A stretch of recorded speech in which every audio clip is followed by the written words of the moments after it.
जो कह रहे हैं इसमें से नफरत की गंध आती है। अच्छा, पद्मिनी को जोहर करके 33,000 हमारी माताओं को जला दिया था, तब नफरत की आग नहीं दिखाई दी आपको? तब मैं हमारे 10,000 लोगों को, आज मैं 10 लाख लोगों को पाकिस्तान बनाते कर जला दिया और 2.25 करोड़ को हिजरती बनाया, तब नफरत की आग आपको दिखाई नहीं दे रही थी?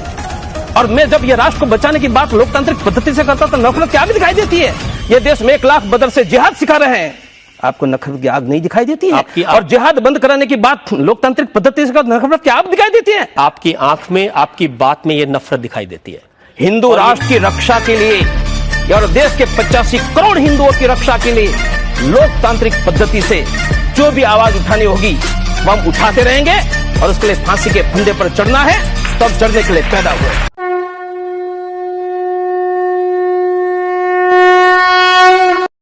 अंकुर जी, जहां पर हम एक तरफ देखते आ रहे हैं कि दिल्ली से लेकर कई ऐसे जगह है जहां पे हमने अपनों को खोया, जिन्होंने भी आवाज उठाई, जिन्होंने भी इस्लाम की सच्चाई बताने की कोशिश की, उनको चुप करा दिया गया।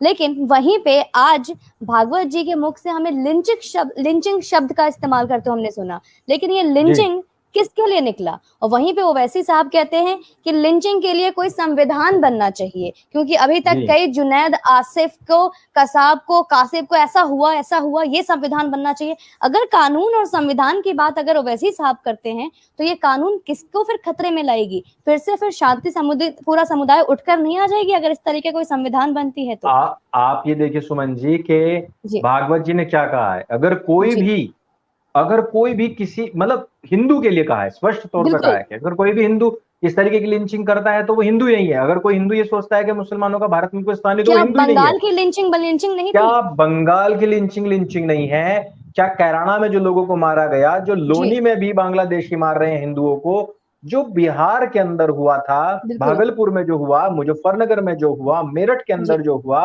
ये लिंचिंग क्या लिंचिंग नहीं थी? क्या हमारे गौरक्षकों के ऊपर जो ट्रक चढ़ाया जाता है भागवत जी, क्या वो लिंचिंग नहीं थी? पालघर के साधु गौरक्षक गुंडे, मोदी जी ने एक बयान दिया था जिसके बाद में काफी बवाल मचा था। बहुत लंबा समय हो गया है, इस वजह से चीजें दब जाती हैं।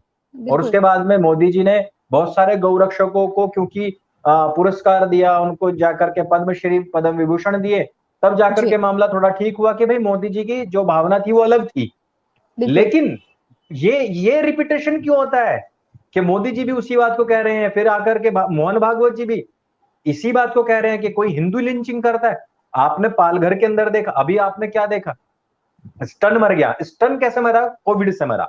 और स्टन कौन व्यक्ति? जिसने भारत को तोड़ने के हर भरसक प्रयास किए अपने अंतिम समय तक। आप ये सोचिए कि एक पैर उसका कब्र में लटका हुआ है, दूसरा पैर उसका केले के छिलकों के ढेर पर है, फिर भी वो भारत को तोड़ने के प्रयास कर रहा है। वो व्यक्ति मरने के बाद में पूरा का पूरा लिब्रांडू गैंग जो है वो ये कहता है कि इसको मार दिया गया, इसको फोर्सफुली मार दिया गया है। उधर गौरी लंकेश जो एक महिला जो अपनी खुद की राइवलरी में मर जाती है, उसकी भेंट चढ़ जाती है, उसके ऊपर प्रोपेगेंडा रचाया जाता है। लेकिन पालघर के अंदर मरने वाले संतों का, उत्तर प्रदेश में मरने वाले संतों का, बिहार में मरने वाले संतों का, महाराष्ट्र में अन्य अन्य जगहों पर मरने वाले संतों की, उनकी कोई लाइफ मैटर करती नहीं है, उनके बारे में कोई सोचता ही नहीं है। मोहन भागवत जी अगर किसी के मंच पे चढ़े हैं तो क्या उनका नमक खा के चढ़ते हैं या फिर उनका थूकनान खा के चढ़ते हैं कि उनके अलावा किसी की चिंता ही नहीं करते हैं? अरे हिंदुओं में इतने सारे लोग मारे जा रहे हैं, हमारी बहन बेटियों को जलाया जा रहा है लव जिहाद करने के बाद, उनको सूटकेस में पैक करके फेंका जा रहा है। किसी एक के बारे में बोला क्या? कितने सारे गौरक्षक थे जिन गौरक्षकों के ऊपर ट्रक चढ़ाया गया, जिनको गोली मारी गई, जिनको घर में घुस के मारा गया, जिनको पेट्रोल छिड़क के आग लगाई गई। मैं आज अगर इस बात को कहूं कि पेटा से ज्यादा पशुओं की सुरक्षा हमारे गौरक्षकों ने कर दी है अभी तक, तो उसमें कोई अतिशयोक्ति नहीं होगी सुमन जी। लेकिन उस संगठन को, गौरक्षक दल को, जिसकी स्थापना बहुत अच्छे, एक बहुत बड़े और कल्याणकारी विषय के लिए हुई थी, उसको आज आतंकवादी संगठन बना के आपने, गुंडों की जमात बना करके आपने छोड़ दिया, चाहे वो मोदी जी हो, चाहे उनके गुरुजी हो मोहन भागवत जी। तो ये जो चीजें हैं, ये चीजें वास्तव में हृदय को उद्वेलित करने वाली हैं। और मैं आरएसएस की स्थापना की बताऊं, आरएसएस की स्थापना आर्य समाजी परिवार ने की थी। आर्य समाजी परिवार से निकलने के बाद आरएसएस स्प्रेड हुआ, आर्य समाजियों ने उसको स्ट्रॉन्ग किया और लोगों को ये उम्मीद थी कि जिस प्रकार से इसकी जो विचारधारा है, जिस प्रकार के इसकी पुस्तकें हैं, आप आरएसएस की पुस्तकें पढ़िए, आर्य समाज की मैं नहीं कहता हूं, आप आरएसएस की पुस्तकें पढ़िए, इस्लाम का वो चेहरा उसमें बताया गया है जो आपको बहुत सारे स्थानों पर नहीं मिलेगा। इस्लाम से युद्ध करते करते आरएसएस के जो कार्यकर्ता हैं जान हथेली पर लेकर के घूमते हैं। पश्चिम बंगाल का तो अभी नया सीन है, उसको तो हम नहीं भूल सकते। किस प्रकार से वहां पूरे के पूरे परिवार को समाप्त कर दिया गया था, छोटे छोटे बच्चों को वहां पे मारा गया, पेड़ पर टांग दिया गया, एक बूढ़ी महिला माँ को इतना मारा गया, पीटा गया क्योंकि उसका जो बेटा है वो आरएसएस सपोर्टर था, भाजपा सपोर्टर था, तो उसको इतना मारा गया, उसकी जान निकल गई। ये सब कुछ होने के बावजूद एक ऐसा संगठन जिसने कि इस्लाम को सीधे झेला हो, उनके जो सरसंघ संचालक प्रमुख हैं वो आकर के अपने कार्यकर्ताओं का दिल तोड़े, वो आकर के अपने कार्यकर्ताओं का मनोबल तोड़े, ये सुमन जी बिल्कुल भी बर्दाश्त नहीं किया जा सकता। और हिंदुओं के प्रति कोई संवेदना नहीं। आप ये देखिए उठा करके कहां पर उन्होंने कहा कि जो मुसलमान किसी गौरक्षक को मारता है, जो मुसलमान किसी लव जिहाद से लड़ने वाले व्यक्ति को मारता है, जो मुसलमान किसी राह चलते हुए उस व्यक्ति को मारता है जिससे कि उसको लूटपाट करनी है, जो मुसलमान आईएसआई के इशारों पर नाचता है। पिछले 20 साल के अंदर 18 आईएसआई के एजेंट हमारे मेरठ से पकड़े गए हैं, कैंटोनमेंट जहां पर है, हमारी सुरक्षा पूरी तरीके से हाशिए पर है। इस समय पर किसी पर कोई यकीन नहीं किया जा सकता। दरभंगा एक्सप्रेस में बम धमाका करने वाले लोग कैराना से पकड़े जाते हैं। ऐसे लोग जो लगातार पकड़े जा रहे हो, उमर गौतम 1000 से ज्यादा लोगों को कन्वर्जन करा चुका है। जो लोग मूक बधिर बच्चों तक को ना बख्श रहे हो, जो किसी भी महिला का, लड़की का कोई भी वीडियो बना करके, चाहे उसको कहीं भी शूट करना हो, किसी बहाने से ले जाओ उसके पिक्चर, उसको ब्लैकमेल करते हैं। ब्लैकमेल करने के बाद में उसको इधर उधर कहीं बेच भी देते हैं या दुरुपयोग के लिए अपने दोस्तों के पास भेज देते हैं। बच्चे पैदा करने की मशीन बना लेते हैं।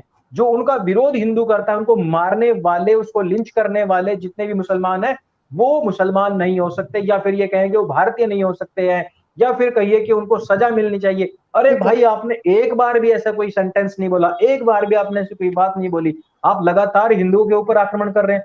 आप किसके सरसंचालक हैं? आप क्या आप all India Muslim personal law board के सरसंचालक हैं?